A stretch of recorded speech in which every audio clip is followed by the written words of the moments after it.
Now let's try.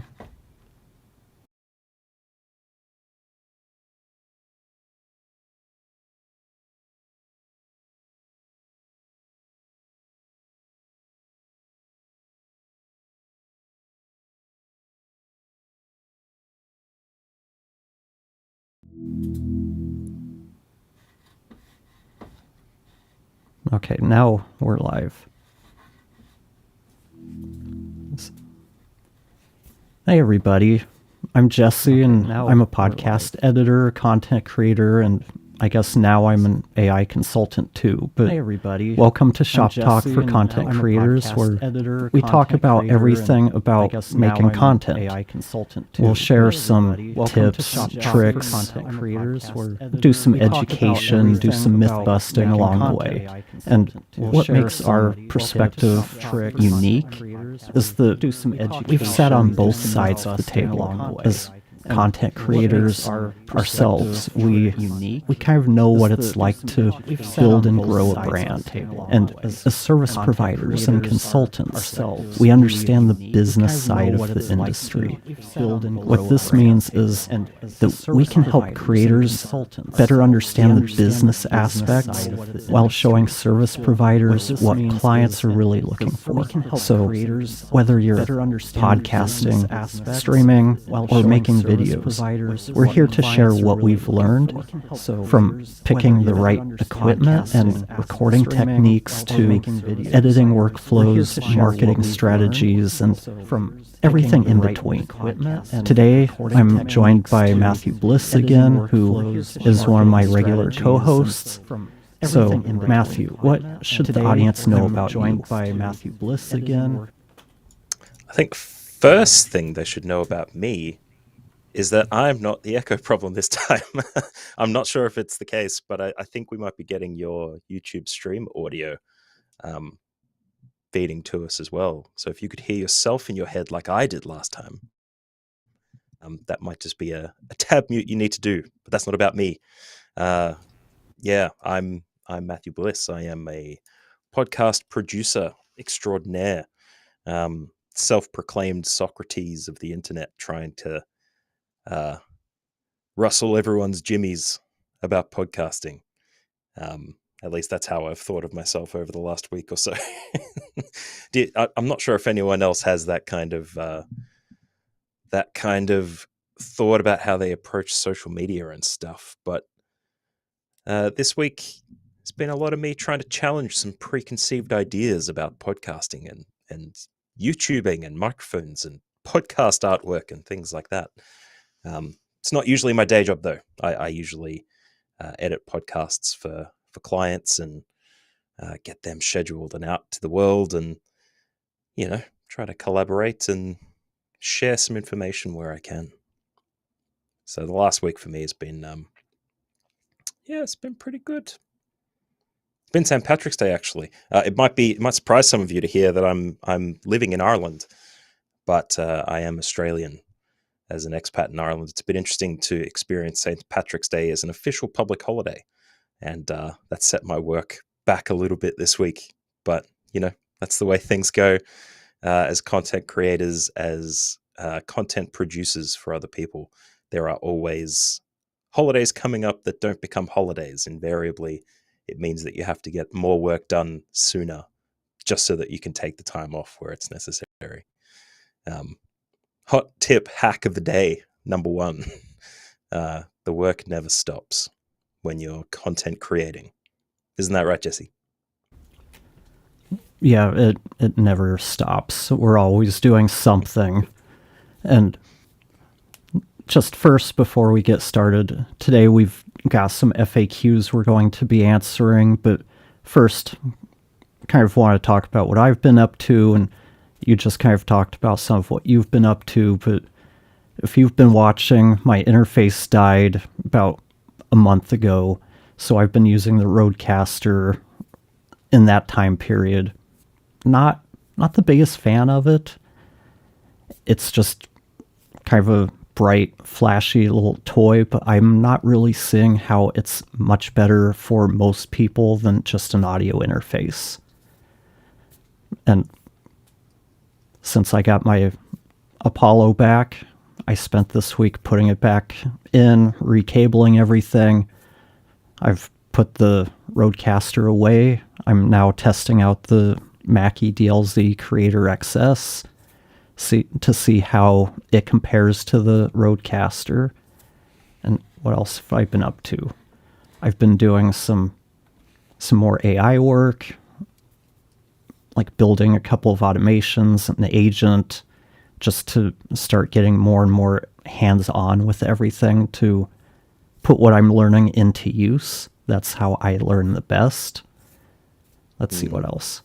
I've been working with Tara on trying to do a brand new website not a brand new website, we're rebuilding our Tansiaster creative website because we're focusing more on kind of brand and business coaching and consulting rather than just kind of we were focused on branding before, but our messaging wasn't that good, so we were getting a lot of people coming to us for like brand identity, doing logos and production work, and kind of like what we talked about last week, we're trying to move away from production work. We're trying to get into working with companies, businesses to solve higher value problems, and doing logos or websites just isn't that. No, I think a lot of people would have moved on at this stage. They're starting to feel the saturation of get me a good logo, and then they just paste the logo everywhere and expect that does the job of good brand identity and strategy. We all know that it's a little bit more involved there.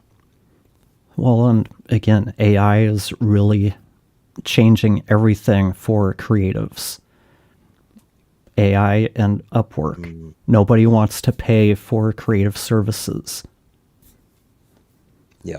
So that's something across the board. It's not just podcast editing. And that's why I've been advocating for people to stop kind of looking at yourself as podcast editors, because you're kind of painting yourself into this tiny little box. And if I look at myself as just a podcast editor, I'm only going to try to find podcast clients. And anyone who's tried working in the podcast editing space knows that the vast majority of podcasters, they have no money. So we're always dealing with clients that have very small budgets. And by small, I'm considering everything that's short of like $1,000 per episode small budgets. Yeah. Even for businesses, they're not willing to spend more than... It really depends on the business, but most of the ones I've worked with, they kind of get a little gun shy once you hit $300-400 an episode, unless you're doing something very specific, very branded, especially like narrative type podcasts. No one's going to pay you $500 an episode for an interview. Yeah, and that's a good point to mention, that if someone watching this right now wasn't with us last week, they should go back and have a listen to that episode or a watch of that episode as well, because we talked a little bit about that the podcast editor tends to be invisible if they're doing a great job, which means that gun shyness comes from a lack of credibility and authority in the minds of people who are paying those bills, because it's very hard to justify your position as being worth $1,000 an episode to someone who doesn't know podcasting well and perhaps hasn't investigated far enough to, compare all the options, as it were. Well, and on top of that, most clients are not going to see $1,000 an episode worth of ROI on any of it. Maybe a large company, but even then, they're not. I've worked with a podcast agency that did a lot of narrative style podcasts, and they were charging 5 figures per episode, which given the amount of work you do for a narrative, like they had a producer, executive producer, sound designers, show notes writers, script writers, they had a whole team working on these. But if you think about it, it seems like a lot of money to spend on like a 6 to 8 episode narrative podcast. And as a business, you're not probably going to see much return on that investment. And I think that's why that agency started struggling to get new clients or maintain them. That's why they had to let me go, saying that they're kind of in a place where they're struggling to find new clients and keep everybody in work. Because only, I think in 2021, you started seeing companies jump into podcasting to test it out. Okay, we tested it out for a couple of years. Are we seeing any return on that investment? Most likely, if you're spending $100,000 on a podcast, 10 episodes, you're probably not seeing $100,000 return. Maybe you are. Maybe that's helping you get new clients. Yeah. But it's tough to say, and I think there's better ways to spend $100,000 for marketing than 10 episodes of a narrative podcast. That's there more to kind of build brand awareness, or, I mean, really, you're probably using it to just do something because you're a big company and you want to do something for your audience. You're not even really doing it to market yourself. No. And look, I want to, before we, dissuade anyone who might be watching this from procuring some production services for their podcast, because it wouldn't be worth it ever and you'll never get the money back. There is a reason to do it. And I think one of the biggest paradoxes of podcasting is the idea that you have to do it yourself for a little bit in order to earn the ability to offload that to someone else. I think if you're in a position where you want to start a podcast and you have a bit of budget available to you and you want to be able to get to launch and good podcast efficiently without doing what every independent podcaster that we see on the internet talks about, where you have to do the first one's going to be terrible, and you have to suffer through that and muscle through getting better and better at, delivering episodes, producing episodes, the post-production, the preparation, the show notes, the delivery, all that stuff. You don't have to get better at it necessarily. The time versus money equation of hiring a podcast producer to get the first 10 episodes of your show out there and good to go could be worth the return on investment in terms of time that you save. There are corporations out there who say, we want a podcast. That sounds like a great idea. You, bloke from marketing who's been working with us for 6 months and just graduated your course, 2 years ago, do a podcast for us. We'll get you to edit and produce and film and record and procure the equipment and organize the delivery and make sure that all the information is approved by our marketing team and goes through legal so that there's nothing there's so much to do in that process. And I would expect that marketing guy to just want to go to legal, check the content, get it up on the channels, potentially work with the rest of his team to create the show notes and titles and things, and then leave the production stuff to someone else who knows what they're doing. I think there is a justification for return on investment where you get time and you get expertise, and that helps you get to where you want to go faster. But, we're in a very materialistic world that requires literal profit and money return on things. So it doesn't always measure up the way we want it to. And that's seen in the industry too. There are very few studios creating podcasts these days for those 5 figures you were talking about. I don't think any of them exist anymore. The Reply Alls, the Spotify produced programs. I think Meghan Markle didn't get her second run at a podcast maybe for that reason. I'm not sure how close you are to the royal families or subsidiary royal family members' media careers. But yeah, that's the thing. There's so many different types of podcasters, and the value to small podcasters of hiring an editor is huge. And there's all kinds of, you can find podcast editors in all price ranges. There's being able to hire an editor has never been easier. I remember 5 years ago, it seemed like people would post on Facebook looking for editors, and you'd see probably 50 to 100 people all flood their posts saying, hey, I can edit that. Because back then, it was tougher to find editors. I think a lot of people didn't realize Fiverr and Upwork existed. Unfortunately, for us, those platforms do exist, but it makes things a lot easier for those looking for creative services to find people who can offer those. It puts more of an onus on us as creatives to learn the marketing side of things, so we don't have to rely on those types of platforms. So we can charge more for the value that we're providing our clients and finding those who aren't just shopping on price. Yeah. Yeah. Anyway, so get in touch with Tansiasta Creative. New rebrand coming in shortly. Yeah.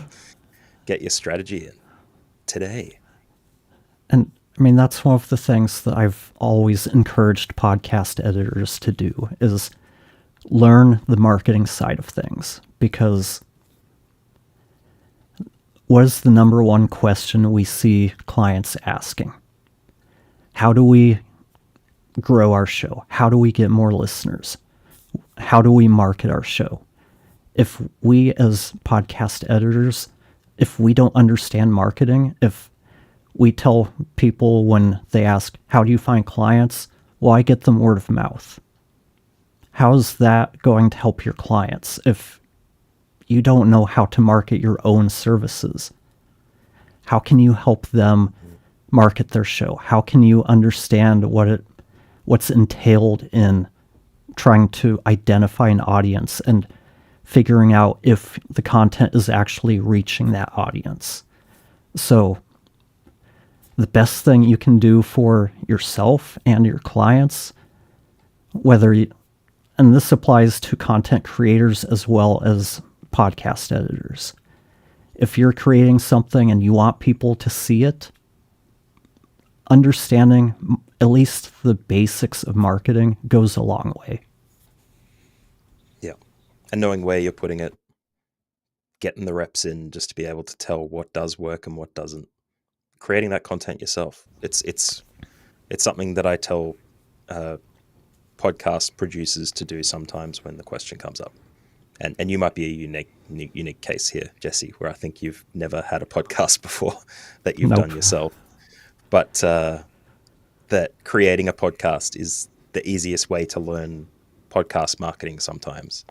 And then that likewise exposes you to the ways in which you'd procure clients for yourself as an editor, because you're going to be marketing to where podcast producers are if you create a podcasting podcast, for example. It all just carries across. You're absolutely spot on there. Yeah, and touching on what you said, no, I've never had a podcast. I actually forced myself into the YouTube thing and course creation to learn video editing.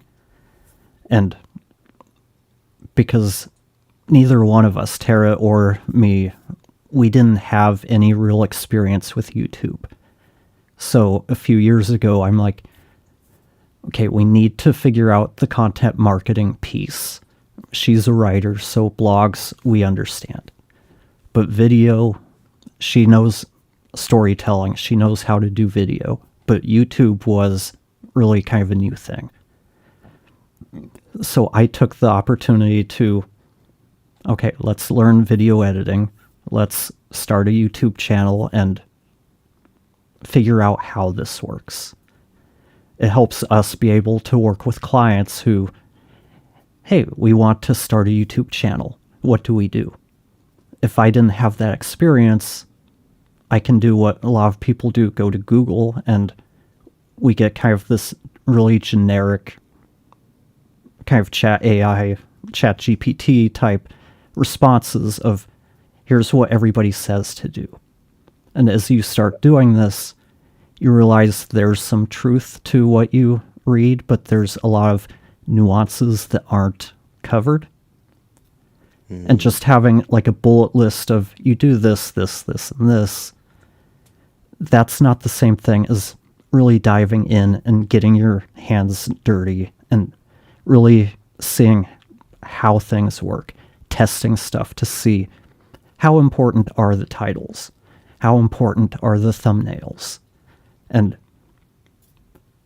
that's what YouTube comes down to. It's about titles, thumbnails, timeliness, and at least for the type of content I create, having a good feel for what my audience is looking for and creating content that is easily searchable.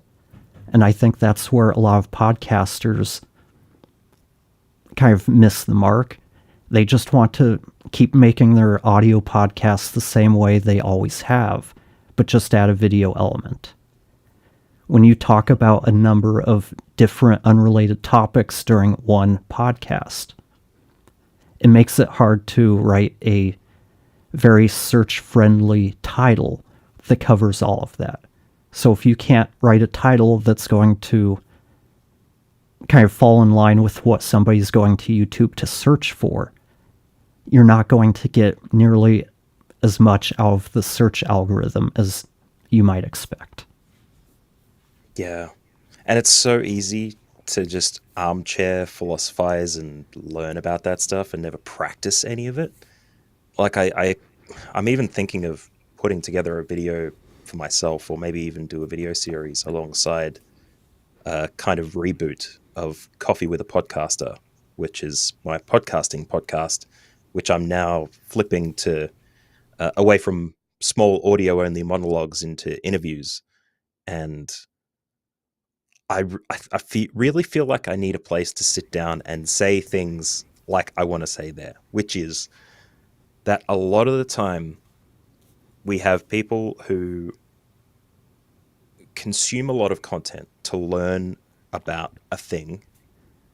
They never do the thing, but they feel like they know enough about the topic to be able to tell other people what they should do about that particular thing. And I think a lot of aspects of podcasting and YouTube are both the same in that sense.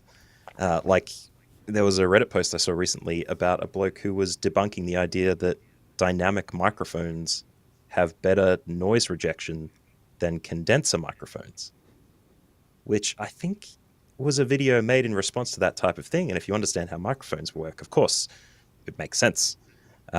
Julian Krause, I believe, was the person who put that video together. But you really do have to get into it and get a feel for it and understand it. You have to create like you did. I'm the converse case where I've had enough clients who want video at this point that I've had practice on other people's shows on YouTube to kind of get a feel for what works, how to put a thumbnail together and package up the content in a way that makes it more attractive, at least in my small case, for the people that I'm providing services to. But however you get the practice in, you got to put the reps in. That's the only way to get it in. And you said that at the very beginning, like the best way that you learn to do stuff is by practicing it. I think it's the best way to do it for any kind of production stuff. Content creator, podcast producer, whatever you're doing, you just have to do practice. You're never going to be 100% perfect as soon as you begin, because you took that Ed Lawrence course that tells you how to create millions of dollars from, making YouTube videos that get more and more views and engagement. Like you have to do the stuff. You have to do it. It's the only way. Yeah. And one of the kind of good examples I see online is when people ask, how do I market my podcast? How do I get more growth? Everybody comes in, post clips to social media 3 to 5 times a week.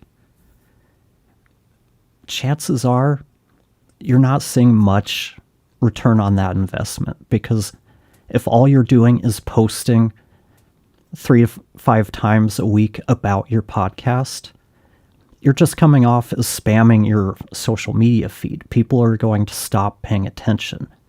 You need to provide more value than you take. And that's something a lot of people seem to not quite grasp yet.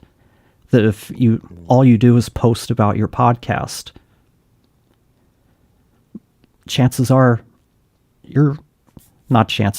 basically, if you're on social media and you're posting it, you're posting to people who already know you. That's not going to help you grow your audience. You need to reach people that don't know about you. And that's where stuff like TikTok can help. And yeah, there is some kind of valid reasoning to posting in certain places where you have a better algorithm. Like YouTube helps with that. TikTok helps with that. But if you're just posting to Facebook about your podcast, you're not getting much outside reach. Yeah. And I think there's even more nuance that you could dig into there. Like the first place that my brain went is, you're doing 3 to 5 times a week. Okay, great. But why? And where? And is that where your audience is to begin with? Like what you pointed out there was perfect. Post that you've got a new episode out, or that the episode released this week 3 to 5 times across a single feed. Very low value. But if you want them to come back to the socials, why are they coming back to that post? Because you're adding value with whatever was extracted from the podcast, potentially. But if you're doing that on Instagram, but the majority of your audience aren't people on Instagram, then it's going to fall on deaf ears anyway, and it's not going to get regurgitated around. That's one of the reasons that I think YouTube is being considered one of the better places to do shorts content, because a lot of people are on YouTube as a platform, and algorithmically, it tends to be pretty good at narrowing your focus at the people who are going to be interested in the kind of content that you've got. But at the same time, you can't come in 100% guns blazing on socials, knowing exactly where your audience is, exactly what you need to give them, and how to deliver that to them in the way that's going to either drag them to your podcast or be aware of your brand in a way that ensures success for whatever content you're creating. It all just takes practice. Like, do a bit of LinkedIn, do a bit of Facebook, do a bit of Instagram. And if after 3 months of doing the same thing over and over again, you see that Instagram is booming and the other two just fall by the wayside, then naturally doing less effort on the ones that don't apply is going to be much better for you. So that kind of thing, like thinking about your audience, thinking about the specific things you want to get from them with the social posting, there are just so many more questions that you could ask, and most people don't think of them. And I think that's part of the paradox that I love leaning on, that, people know what 90% of the audience tells them. And if 90% of that audience has garnered their opinions from 90% of the audience as well, then it's just going to be like a blender of generic kind of content or platitudes that don't really contribute much. Yeah. Yeah. It's so easy to say a lot about these things. It is. But that's where the strategy really comes into play. If you don't have a strategy to your marketing, you're just throwing stuff against the wall and seeing what sticks. The more you can take a structured and measured approach, you can really go, okay, this is who I think my target audience is. This is where I think they're going to be. So you can make a very targeted strategy for let's say Tansy Aster Creative. We're brand and business. So we're going to focus our attentions on LinkedIn, because that's where people who work in the business world tend to spend most of their time. We might get in there, start doing stuff, and realize, hey, we're not getting the engagement we're looking for. So we take a step back and look, is it our content? Are we on the wrong platform? But starting with a strategy is the best way. So you know, okay, this is what I'm trying to achieve, who I'm trying to aim everything towards. So it makes it easier to figure out what's working and what isn't. If you're just posting about your podcast 3 times a day on Facebook and you get a bunch of likes, but you're not seeing much engagement or increase in listeners, you don't have much to go on other than posting to social media doesn't work. But you know who it does work for?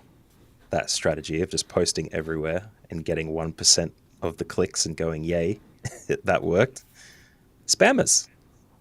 People sending out fake emails from Nigerian princes looking for you to, send them Bitcoin that you can, or holding you hostage for crude images of observing lewd materials. That kind of strategy works for them, but they're doing it from the wrong perspective. You as podcasters don't want to be the spammers of the internet, trying to get your audience by the people you've tricked by dumping your links onto social media without any effort or thought. At the same time, we know that you don't have a huge amount of time, and that once you've done the podcast, you've done like hours and hours of effort at that point, and it's the last thing you want to think about. But spending a bit of time, having that time be structured, setting milestones to be able to evaluate and assess and analyze how that works for you, it yields a lot more returns and you'll see more value from it. And I think that's one of the things many podcasters don't really seem to understand. Running a podcast is just like running a business.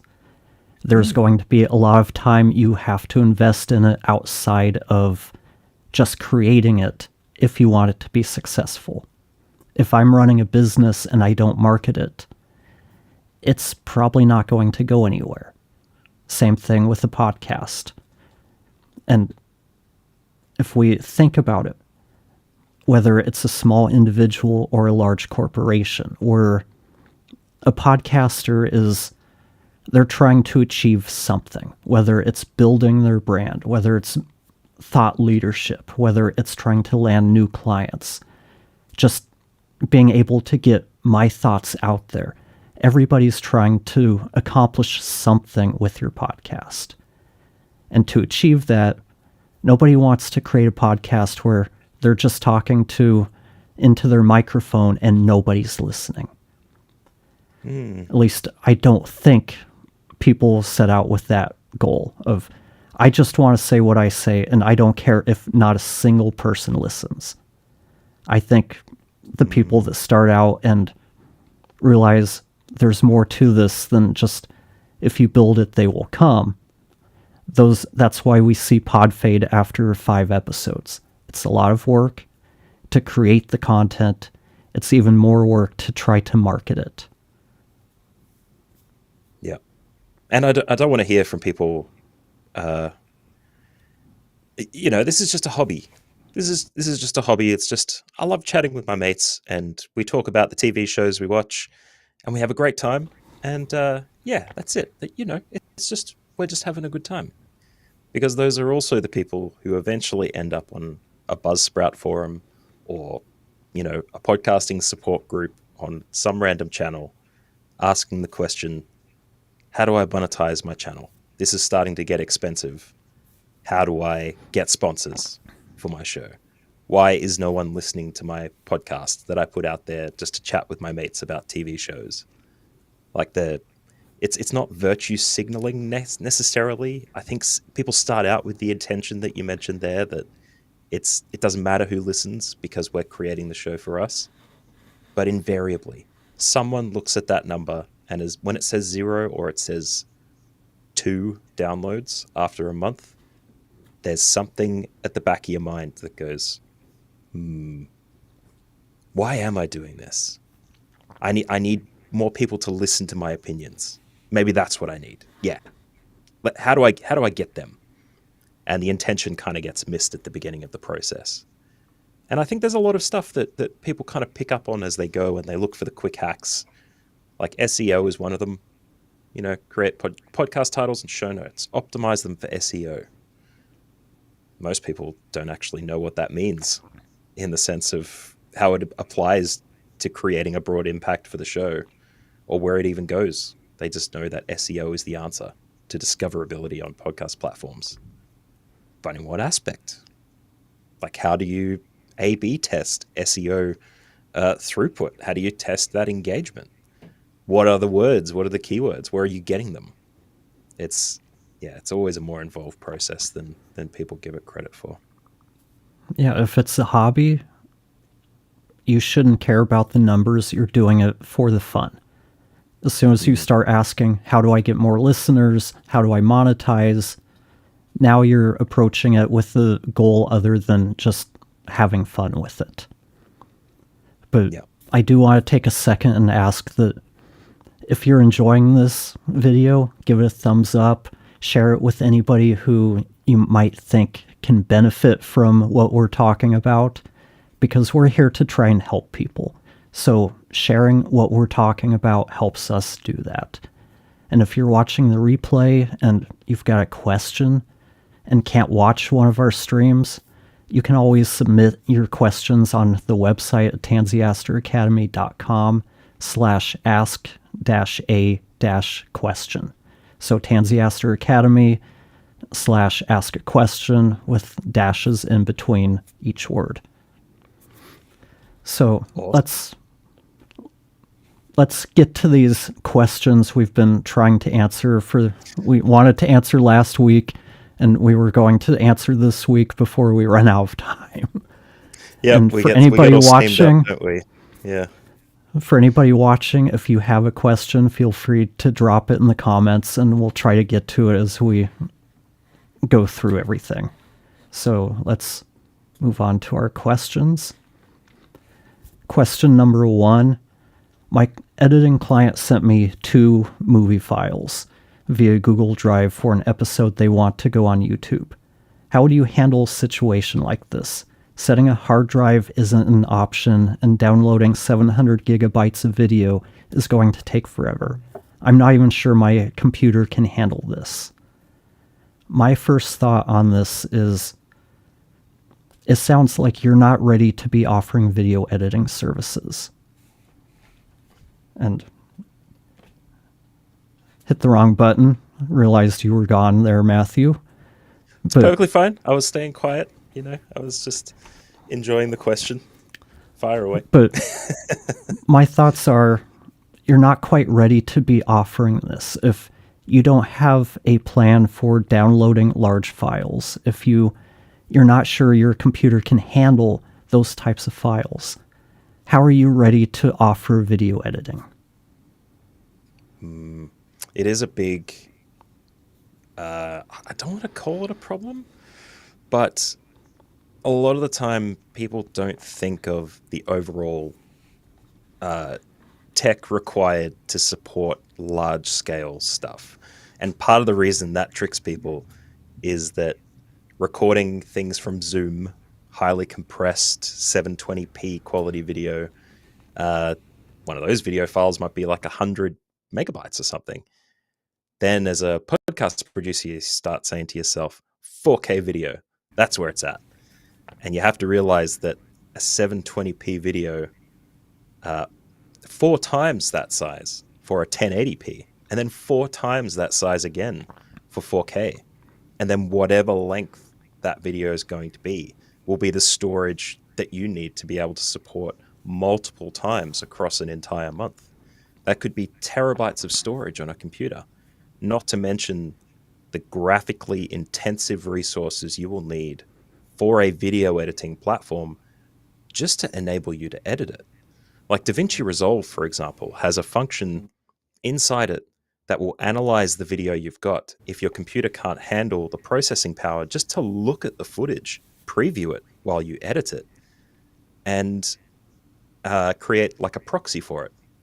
so that you don't have to deal with the native raw footage. You can just cope with it in like a smaller, more digestible format for the resources you have.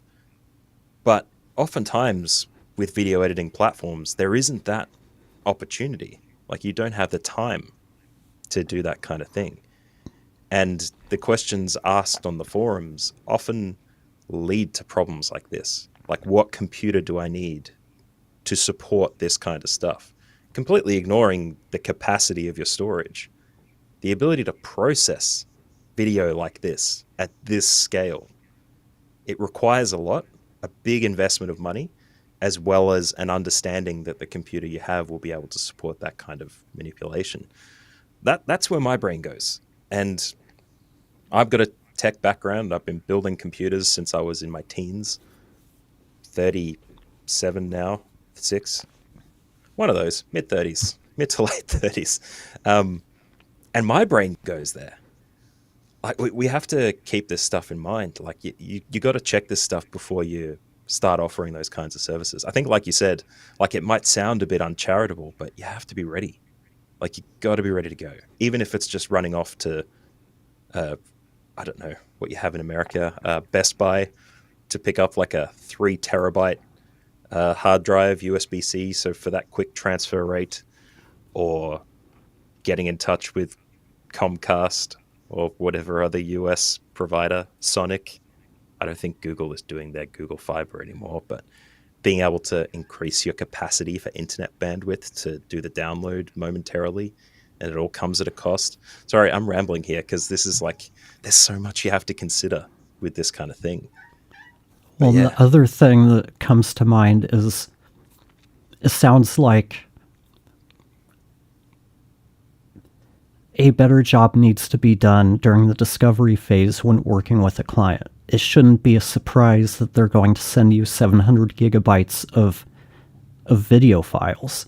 You should already know how they're shooting their video. Are they shooting it on cameras? Are they using Riverside? Are they using Zoom? If they're shooting cameras, are they doing 4K? I know I've seen people say, well, 4K is overkill for YouTube. Not really. You might not want to render in 4K, but having raw files in 4K gives you future proofness for archiving it. You've got the highest quality possible at this point in time. And editing, you can zoom in without loss of quality. So shooting 1080, you're already starting with a little bit less than you could be. And yeah, it makes it a little easier on the technology, but for long-term use, we can't think about just right now, what YouTube is capable of right now. Let's think about 5-10 years from now, when internet is inevitably going to be faster, disk space is going to be even cheaper. Having those files in 4K is going to be very useful.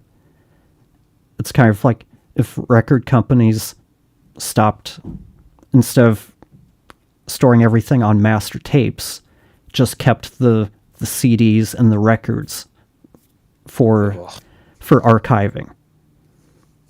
Yeah, that would be the You worst. wouldn't be able to go through and remaster for new platforms as they come up. You wouldn't be able to go back and remaster using newer technology to do whatever they're trying to achieve.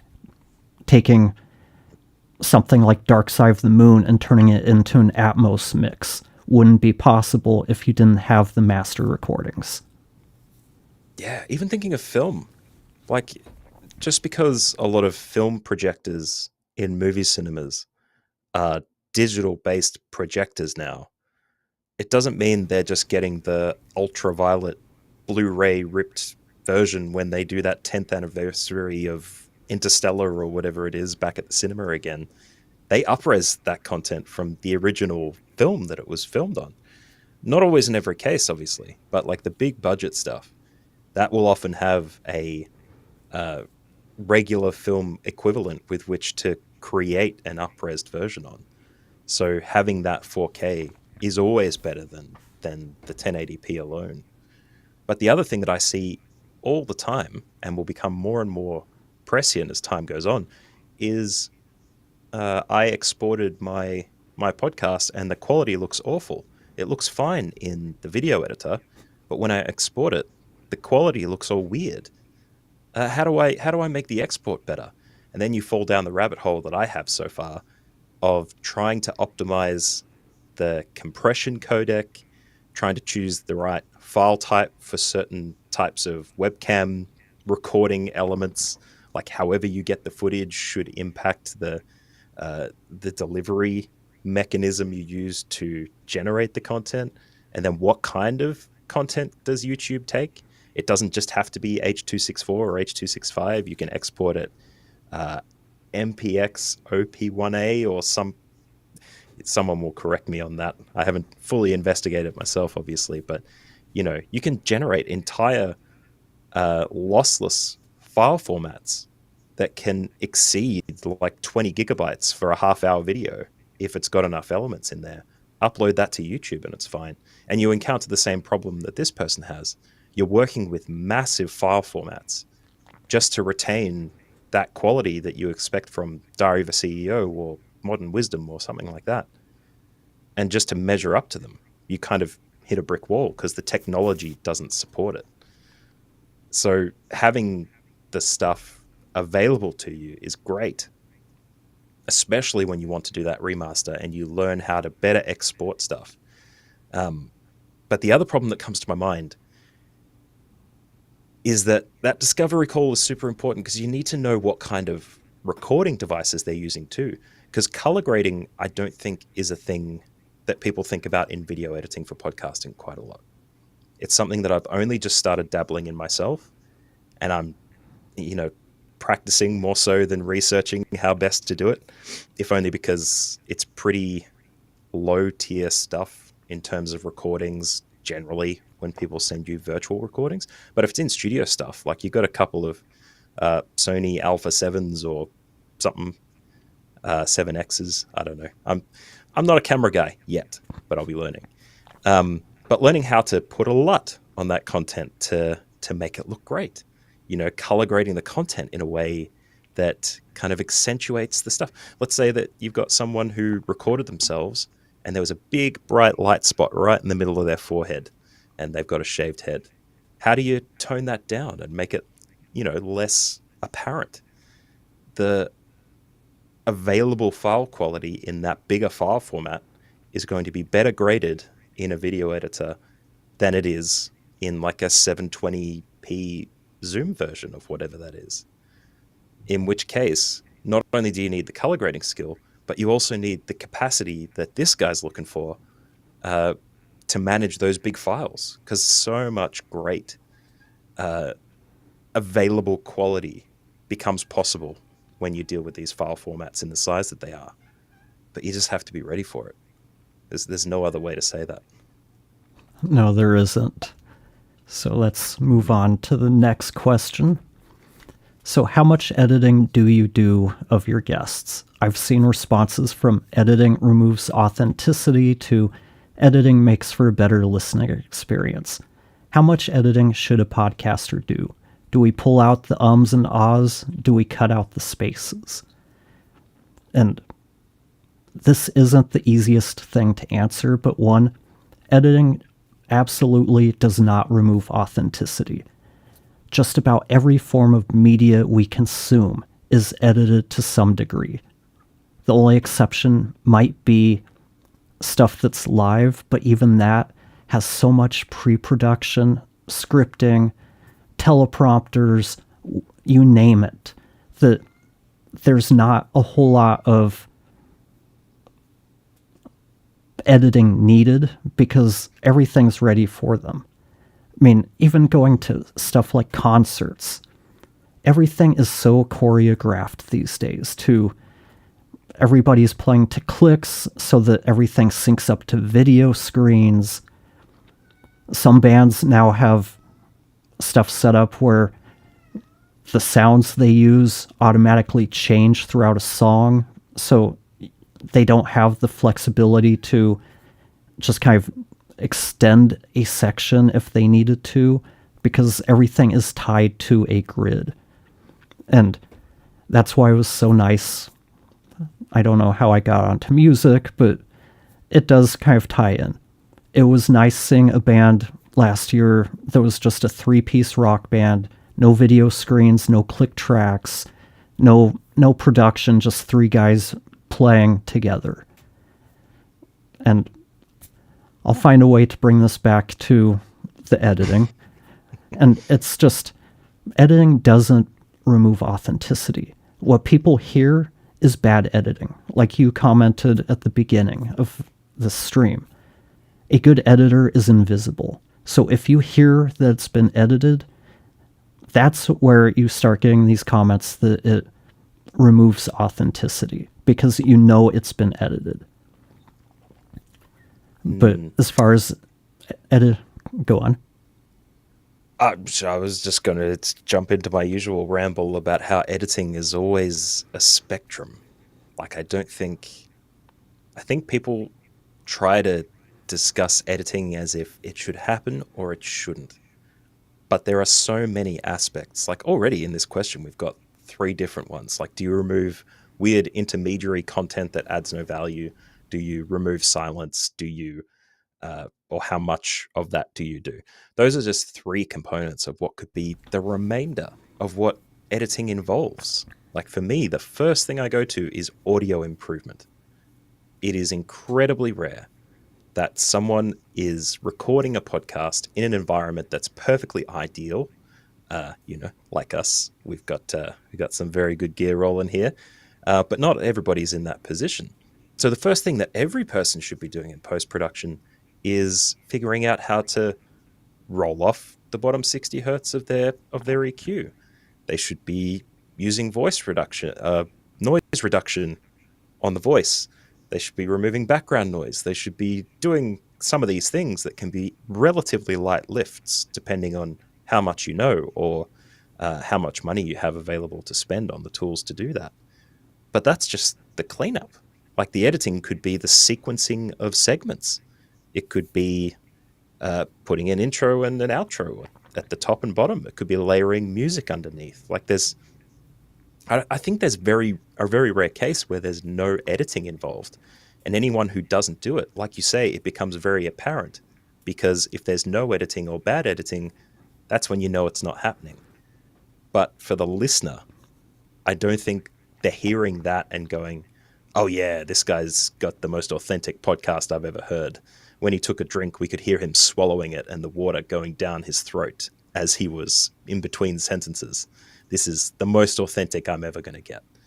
At most, the listener will ignore that, and they won't worry about it because there's a lot that the listener ignores, and that could be a subject for an entire future stream if we were going to start talking about that stuff.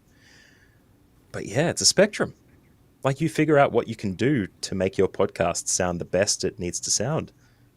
You might be leaving ums and ahs in there, but you could have highly audio improved, cleaned up, repaired voices on that show that includes those great ums and ahs.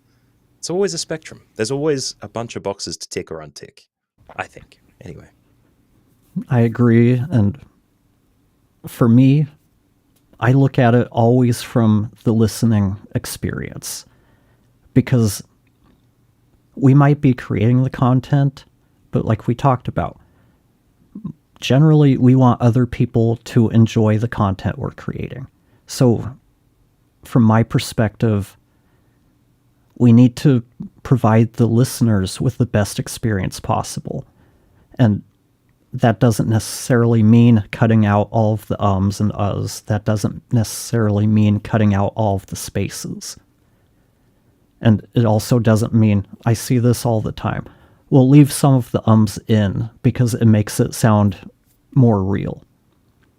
If you notice, I don't does that mean that anything I do is not real because I don't Do I have some editor in the background editing out all of my ums as we are doing this live? No. So but you've got the best editor. You've got the best editor, the one who does it before you need to do it. That's a good argument for that pre-production section that you said before. Yeah. And it really comes down to, as editors, our job is to make the audio sound good and to remove the types of distractions that are going to cause our listeners to stop listening. So that's how I approach things when I edit. I mean, my clients will tell me the types of things they want edited out. Some want as many of the ums and ahs taken out. Others want it to sound more natural and conversational. There's no right or wrong. Like you said, there's a spectrum there. But for this other stuff, I'm listening for the types of distractions that are going to make somebody more likely to stop listening. A mispronounced word is not going to be that. A pause while somebody is trying to think of an answer is not going to do that. If I get up and go answer the door because I have a package and then come back, yeah, we should cut that 5 minutes of silence out. But other than that, you need to do what's going to work best for you. And I'll kind of leave it there. Do you have any wrap up on this question? No, nothing specific. I think that's a great way to direct people's attention when things like this come up. Think about your listener. Think about your audience. That's the best way to decide the best is. And we are now at 10 o'clock. How are you doing on time? We can go a little bit longer if you like. Okay. So how do you avoid undercharging when working with budget-conscious clients? I'll let you take first stab at this. Well, first, fight that imposter syndrome that tells you to pull out chunks and evaluate small pieces of your offering by the potential client that you're pitching the price to, and the different aspects of what you're providing a service for, the type of podcast they have, the circumstances they're in, the socioeconomic climate, your ability to deliver the content well for them, your ability to edit. Like, these are all the questions that float through your mind every time a client comes to you and says, so how much is it per episode? And in reality, I think you, Jesse, have actually got the best approach to begin, even if it's not the place where you end. But to avoid the undercharging, I think creating the baseline that you have usually recommended, at least in the content I've seen you in, is the best way to start not undercharging people. And that is that you figure out what your baseline is. Like, what are your costs every month to have the technology that you use, the apps and plugins that you use? What is that monthly cost? And then where do you live? What is your rent? What are your costs of living? If this is the only thing that you do, having the budget and understanding how much you need to make per month to be able to live, and then structure in what you need to make a profit, balance the numbers and then figure out what your ideal cost is. And then if you need to, work backwards from there, but start at a point at which you're not going to be losing money. And I think having that frame, at least from the beginning, even if you hate it and you never follow it, which you probably should, but even if you never follow it, you need somewhere to start. You need a baseline price to work with that means that you're not going to be losing money every time you do an edit for a client. And like, we've all been there. I've been there. I've been the person who's done $50 to $100 per edit because someone has a very low budget and I desperately needed a client. But you have to figure out what your costs are. Like, just because you're getting paid doesn't mean that you're earning money. I think that's the biggest thing. Yeah, what I'd say is you're not going, unless you are a very budget provider, you're not going to be able to work with everybody. Kind of what Matthew was saying. And I learned this from Christo of the Future. It's called the MVE, or MLE, Minimum Level of Engagement. You have to do some math to get there, but you need to have this baseline price where it's not worth it for me to take a gig if it pays less than this much. So that makes it easier to go into any kind of call with a prospect knowing no matter what, I cannot charge less than this. And when it comes to inevitably clients or prospects trying to negotiate on stuff, if they want a lower price than what you're providing, ask them what services can, or yeah, I guess just services can I reduce? Don't try to negotiate the same scope of work for less price. If they want a lower price, they might be able to get it, but you're going to do less work for them. Do you want to forego show notes if that's something you had in your package? Or maybe you're going to do less editing. Maybe they wanted all of the ums cut out that you could. Maybe we're going to spend less time on that to hit their price point. Work with them, but make it clear what things you can remove to hit that price point. Yep. And starting with the boat complete, like, hey, this is what you're buying, and then negotiate by pulling things off the boat, until they end up with a dinghy. But then you're working backwards from a price point instead of what some people do, which is working forwards by asking them what they want and then building a price based on what they want. In both of those cases, whether you're building down by deconstructing or up by adding, in both cases, you're going to find out what the budget is and where you hit their limit. But if you're taking things away, that's you removing work that you do. Whereas the other side, you're adding more things to do and you'll hit that price point before you stop adding things. Invariably. It always happens. You always need to do more. And by doing it that way, you also get them to realize what's important to them. They're trying to get the better deal. They're trying to get the same scope of work for less. So when you start saying, well, to hit that price point, I have to do less editing. I'm not going to be able to take out the ums and uhs. They'll go, oh, but I really need that. Okay, this is how much it's going to cost if you want that. A lot of times, you're basically calling them on their bluff. Okay, you want lower prices? This is how we do it. Well, but I want all of this that you proposed. Well, then you're going to have to pay this price. And if they're unwilling to, you have to be okay just walking away. You're not going to work with every client, every prospect. Even if it's an existing client, at some point, they're going to part ways with you, or you're going to part ways with them. No business relationship is forever. Yep. And that scarcity mindset is really, I think it's a huge problem in podcast editing, at least. Content editing generally, I think there's always more content editors for YouTube or whatever. I don't even want to try and explore what that market's like. But for podcast editing particularly, you always worry about losing clients. You feel like, I think a lot of the time, we presume that the value that we drive and our success is based on us having clients at whatever risk that is to what we're doing. We just need to have someone to edit for.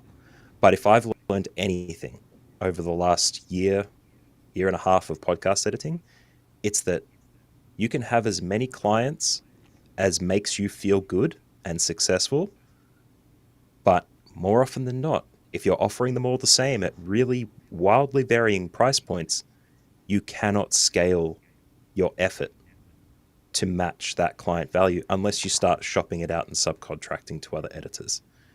Generally, unless you can improve the way you edit significantly, like cut down your time by 50% simply by working harder or working faster or taking shortcuts, you cannot scale that time. So not being afraid to walk away from a no or feeling like you're the worst editor in the world because someone doesn't get in touch with you. Like, I've had a client drop off my radar completely because they never came back. I told them their podcast sounded great.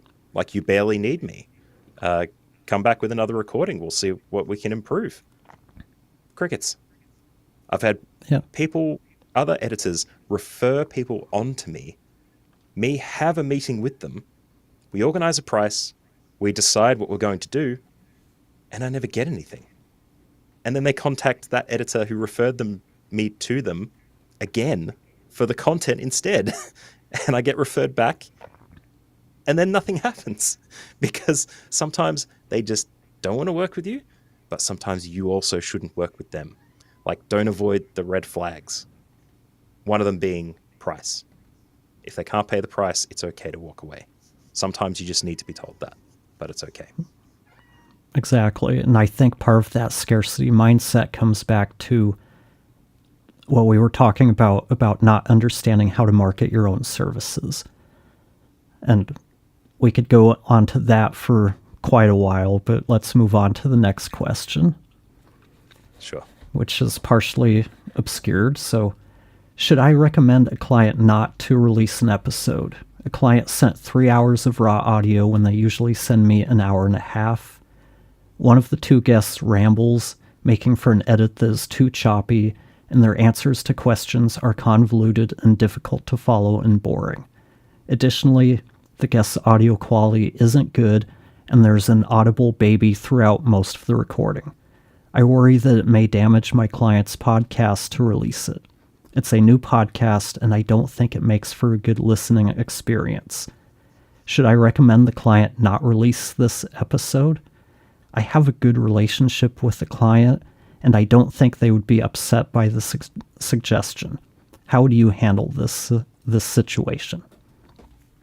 And to me, again, it comes back to, if they're setting you double what you're expecting, what's in your agreement?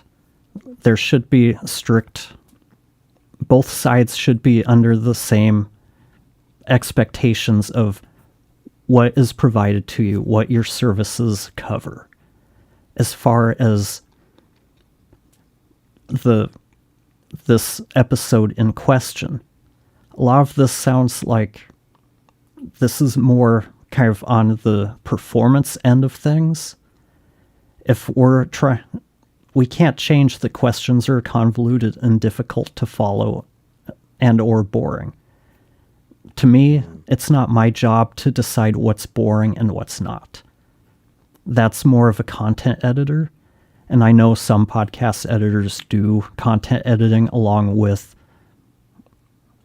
I don't know, like distraction removal. That's more what I do. But yeah, there's definitely a place to make a recommendation to the client. I don't know if I'd go so far as to say recommend not to release the episode, but give them context saying, these are the concerns I have, and this is how it may impact your new show, and let the client make the determination. And the big question there too, I mean, like, we got to put the podcast editor hat on like you did there. That let's say that this person has edited the 3 hours of audio down to an hour to, get at what they need. The reason they have this information, that it's boring, that the questions are rambly, like it's a lot of waffling going on, kind of like what I do. And they've got that completed edit in front of them. What happens when you bring it up to the client and say, I don't think this is up to standard, buddy. I think we gotta get rid of this thing. I don't think you should release it. You got to think, okay, well, I've told this person that the work I've done has not been valuable enough to salvage the episode being release worthy. Are they still going to pay me? Like, you're going to them and saying, you shouldn't release this. That'll be whatever my fee is, please. Or have you reviewed the content before editing? I'd be very interested to see how many podcast editors actually listen to or watch all of the content they have before they jump into the edit. Generally, I just jump right in and get things going. So that would be the first thing that comes to my mind.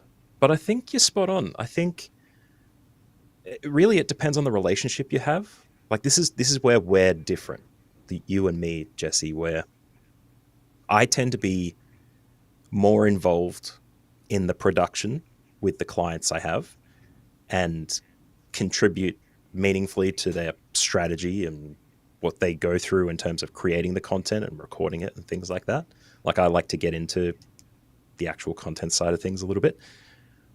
But even me, I don't think it just depends on the relationship. I don't think any episode is unworthy of releasing, but it's not up to us as editors to make that decision. I think if we're an editor and we're just editing the content and the relationship that I've just described isn't there, then I think you just edit the episode, do the best you can, and see what they say.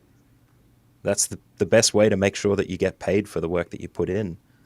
Unless they come in first with the caveat that they thought it was a little bit bad and that maybe, maybe it's not worth editing. What do you think? Then as the editor, you can give it a quick pass and say, oh, yeah, that 3 hours isn't what we had in our agreement. It's going to cost you a little bit more to edit this guy, in which case they might be like, oh, yeah, well, we can't release that then. Yeah, it's an unusual one. I think everyone would approach it a little bit differently. But from just a purely editing perspective, no, I don't have anything rigid. I think it's got to be, it depends. And more than anything, I think there's a teaching opportunity here with this editor to their client. And that's setting expectations of when you record an interview, you're the recording engineer. You're the producer. If you hear they have their kid in the space and it's crying throughout the show, the first time you hear it, just pause things and ask, hey, is this a good time for us to be recording this? Could we reschedule this for a time when you can have a babysitter who can watch the kid while we do the interview? Because my listeners are not going to enjoy listening to this throughout an entire episode. But let's respect the editor too. Like, there's a lot of stuff you can do in post-production. I haven't seen Isotope's RX baby remover come out recently. I don't think it would be easy for the editor trying to do it. No, and this is where it is really important to have a conversation when you onboard a client about what's possible, what's not, and why it's always most important to get the best recordings we can and not rely on the editor to fix everything during editing. Because we can fix some things. We can perform small miracles sometimes, but we can't fix everything. We just can't. Yeah. We are more alchemists than magicians. That's how I'd describe it anyway. Pretty much, yeah. And one last one. This came out a couple of weeks ago, and I've seen it kind of floating around the internet in various groups. This is the 2025 rate guide from Air Media, which they try to... These are kind of the standard rates for professionals in these spaces. But I saw this posted in a couple of groups kind of around the context of here's what professionals are charging. But when it comes to podcast editing, unless you are working for a large agency who offers high value or high cost packages, you're not going to see these types of rates. Maybe for mixing, you might see the very low end of this, but for podcast editor, you'd have to be charging what, $225 for an episode to do a 60-minute interview style show to hit $75 an hour. You'd have to do that in 3 hours. Let's say you can do the edit in 3 hours. There's still the render time. You've got client communications. You've got all sorts of other unpaid tasks, invoicing. So you're still not even seeing that $75 an hour. And Yeah. with Fiverr and Upwork, these are the prices for like studio type industries. So like if you go into a music studio, you're going to pay a mixer or an engineer $75 to $200 an hour. If you go on Upwork, you're going to see most people are charging significantly less than this.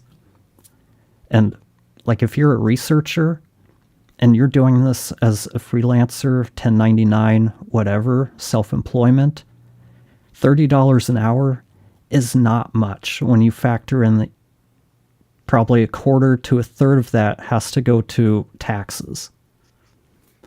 So take stuff like this with a grain of salt. Don't look at this and say, hey, I can be charging $200 an hour to edit podcasts. Yeah, you can charge that. It's going to be a challenge to find clients willing to pay that. And that's what we need to understand. We can charge whatever we want. The more we charge, the harder it is to find clients who are willing to pay that much. But at the same time, guides like this are useful.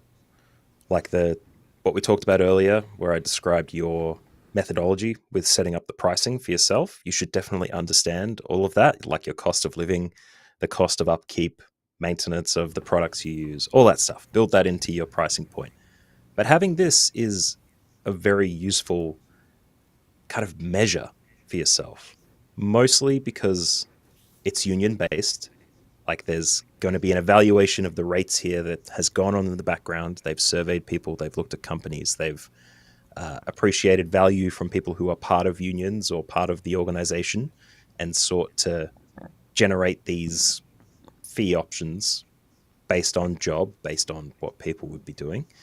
The context of this, of AIR particularly, is beyond podcasting though. Like there's obviously a lot of jobs that it covers here.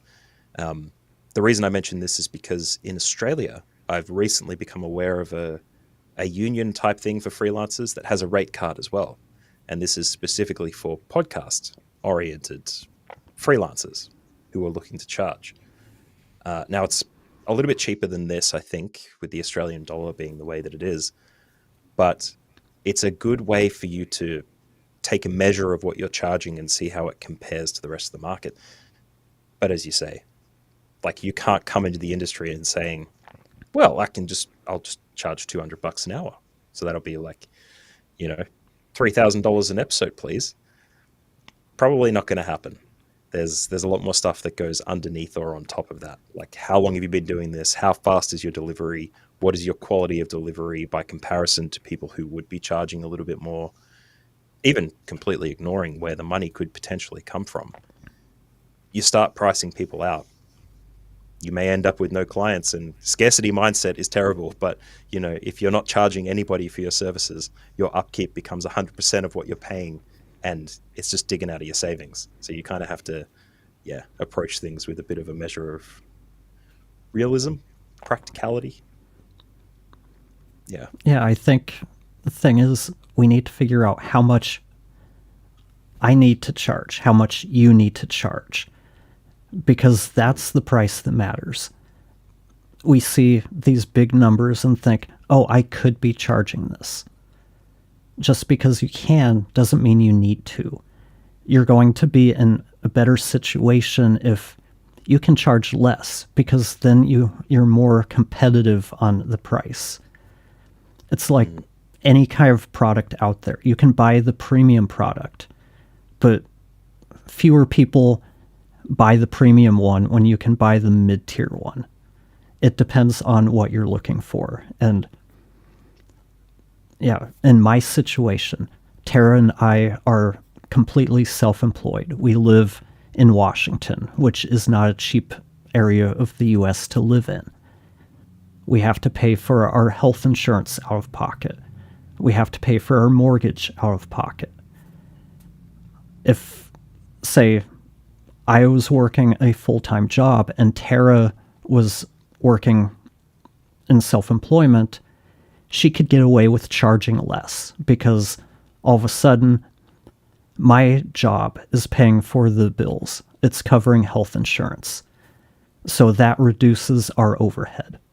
So for a lot of content, for a lot of podcast editors, freelancer types who have a significant other or a full-time job, trying to aim for these types of prices is going to be a huge disservice to you because you don't have the same overhead that the people who are offering these services as their only means of income are. And this is the problem that I have with a lot of surveys that get done by people who are well-intentioned and well-meaning, trying to create a standard across a collective group of people. They tend not to account for enough or as much data as they should to be able to make those inferences. Like if you have a pool of people charging $100 to $150 per episode and one person who charges $1,200 per episode, that's going to skew the average, and then you need more data to be able to justify why that one person can charge $1,200 an episode and the rest of these people charge $100, and you don't have that data with you or you don't present it, it becomes almost impossible for someone to use it as a standard. So I'm sure these guys do have the ability to justify these prices somehow, but just because you're in a group of people that submits a survey every year and collects data and tells you stuff, you still have to do that inward looking. Like, just because this group can charge $30 an hour doesn't mean you should if you can't live on it. Like, that has to be the primary thing. You have to be sustainable. You have to be able to work and live and eat and breathe, all the things.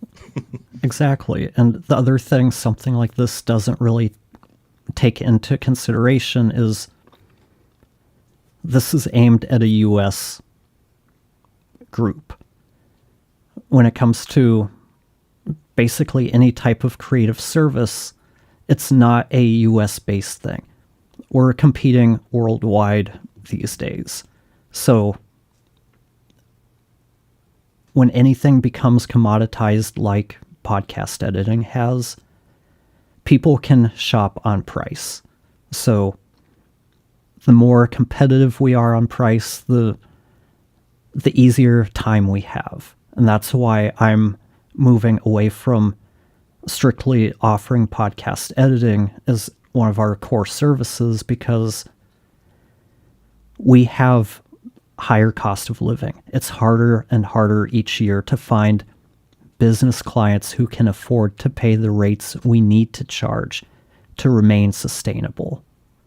But that's my personal situation. That's not going to apply to a lot of people out there, because you're doing this as a side hustle. You're doing this and you have a significant other who brings in a stable income.